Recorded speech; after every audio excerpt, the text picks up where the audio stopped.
সাধু জোহনের প্রথম ধর্মপত্র থেকে পাঠ। প্রীতিভাজনেরা, এসো আমরা পরস্পরকে ভালোবাসি, কারণ ভালোবাসা ঈশ্বরের কাছ থেকেই আসে। যারা ভালোবাসে তারা সবাই ঈশ্বরের সন্তান, তারা সবাই ঈশ্বরকে জানে। ভালো যে বাসে না সে ঈশ্বরকে জানে না, কারণ ঈশ্বর তো প্রেম স্বরূপ। আমাদের প্রতি ঈশ্বরের ভালোবাসা এতেই প্রকাশিত হয়েছে যে তিনি তার একমাত্র পুত্রকে এই জগতে পাঠিয়েছিলেন, যাতে আমরা তার মাধ্যমে জীবন লাভ করি। এই তো ঐশ্ব ভালোবাসার মূল কথা।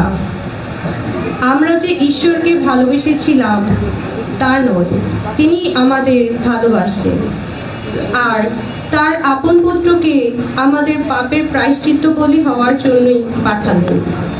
ঈশ্বর যদি আমাদের এমনিভাবেই ভালোবেসে থাকেন, তাহলে আমাদেরও উচিত পরস্পরকে ভালোবাসা।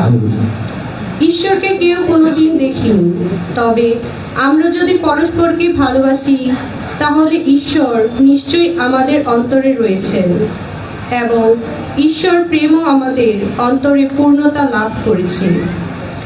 ঈশ্বরের অনুগ্রহে আমরা হয়ে উঠেছি তার সেই পরম আত্মার পূর্ণতার অংশীদার। তাতেই বুঝতে পারি যে আমরা তার আশ্রয়ে রয়েছি আর তিনিও আমাদের অন্তরে রয়েছেন। আর আমরা নিজেরাই তো দেখেছি আর তার সাক্ষীও দিচ্ছি যে পরম পিতা তার আপন পুত্রকে পাঠিয়েছিলেন এই জগতের পরিত্রাতা রূপে। যিশু যে ঈশ্বর পুত্র, যারা এই কথা স্বীকার করে, ঈশ্বর তাদের সবারই অন্তরে বাস করেন আর তারাও বাস করে ঈশ্বরের অন্তরে। আমাদের প্রতি ঈশ্বরের যে ভালোবাসা তা আমরা জেনেছি আর তার উপর বিশ্বাসও রেখেছি।